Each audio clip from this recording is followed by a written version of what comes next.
Jury selection is underway for the trial of two people accused of killing a Perry woman last year. 39-year-old Donnell Dana and 38-year-old Callie Brackett are charged with the murder of 43-year-old Kimberly Neptune. Neptune was found dead in her apartment by her brother in April of 2022. According to court documents, Neptune was stabbed 484 times. Dana and Brackett allegedly stole money, jewelry, and Xanax before attacking and killing Neptune.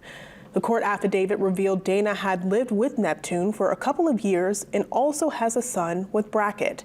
The two have been in court several times between their arrest and the beginning of the trial regarding whether or not evidence should be used in the case, specifically Brackett's cell phone and footprints found at the crime scene.